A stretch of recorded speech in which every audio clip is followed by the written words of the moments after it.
तर मंडळी, ही दृश्य आपण पाहतो आहोत मनोज जरांगे पाटील यांनी बोलावलेल्या बैठकीचे. जगातील सगळ्यात मोठी बैठक असं आता मराठा समाजातील बांधव म्हणू लागलेले आहेत.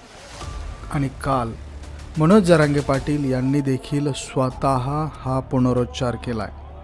मी माझ्या आयुष्यातली इतकी विराट भव्य जनसमुदाय असलेली बैठक माझ्या उभ्या आयुष्यात कधी पाहिली नाही, असं मनोज जरांगे पाटील यांनी यावेळेस बोलताना म्हटलं. मंडळी, हे जनसमुदाय जर आपण पाहिला तर अतिशय विराट प्रचंड असा जनसमुदाय होता. बैठकीसाठी केवळ हा जनसमुदाय एकवटलेला होता. आजपर्यंत आपण सभा पाहिलेल्या आहेत.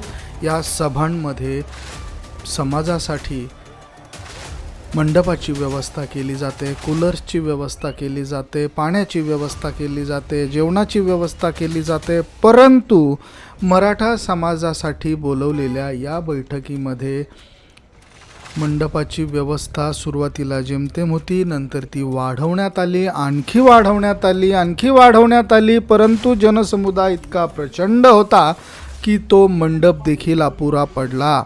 मनोज जरांगे पाटील यांना ऐकण्यासाठी भीषण तळपत्या अशा उन्हात समाजातील बांधव हे 2 ते 3 तास उन्हात बसून होते. केवळ मराठा आरक्षण या मुद्द्यावरती मनोज जरांगे पाटील यांनी काल भाष्य केला.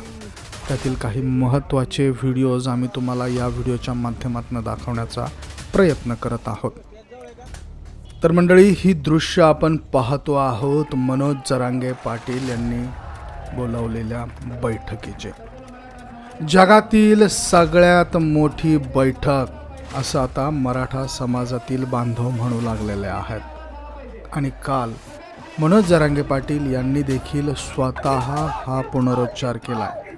मी माझ्या आयुष्यातली इतकी विराट भव्य जनसमुदाय असलेली बैठक माझ्या उभ्या आयुष्यात कधी पाहिली नाही, असं मनोज जरांगे पाटील यांनी यावेळेस बोलताना म्हटलं. मंडळी, हे जनसमुदाय जर आपण पाहिला तर अतिशय विराट प्रचंड असा जनसमुदाय होता. बैठकीसाठी केवळ हा जनसमुदाय एकवटलेला होता. आजपर्यंत आपण सभा पाहिलेल्या आहेत.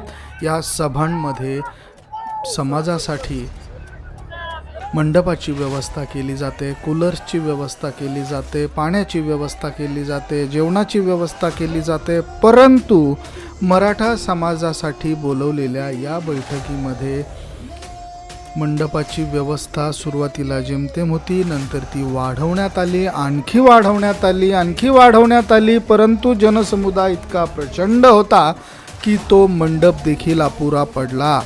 मनोज जरांगे पाटील यांना ऐकण्यासाठी भीषण तळपत्या अशा उन्हात समाजातील बांधव हे 2 ते 3 तास उन्हात बसून होते. केवळ मराठा आरक्षण या मुद्द्यावरती मनोज जरांगे पाटील यांनी काल भाष्य केला. त्यातील काही महत्त्वाचे व्हिडिओज आम्ही तुम्हाला या व्हिडिओच्या माध्यमातून दाखवण्याचा प्रयत्न करत आहोत.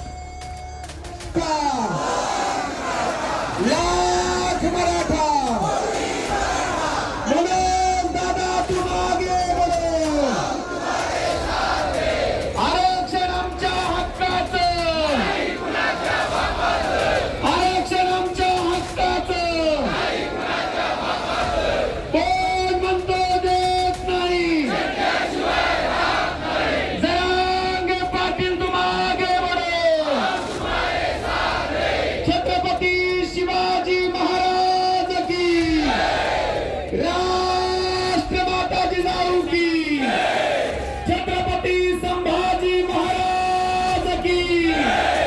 मनोज दादा तुम आगे बढ़ो. भगवे झेंडे सोबत आणले असतील तर ते असे उंच धरायचे आहेत. हात उंचावून मराठ्यांचं काळीज, आपल्या सगळ्यांचा स्वाभिमान आणि अभिमान मनोजदादा जरांगे पाटील यांचं अवघ्या काही क्षणांमध्ये आपल्या सगळ्यांना मार्गदर्शन करण्यासाठी या ठिकाणी आगमन होणार आहे. संपूर्ण देशाच्या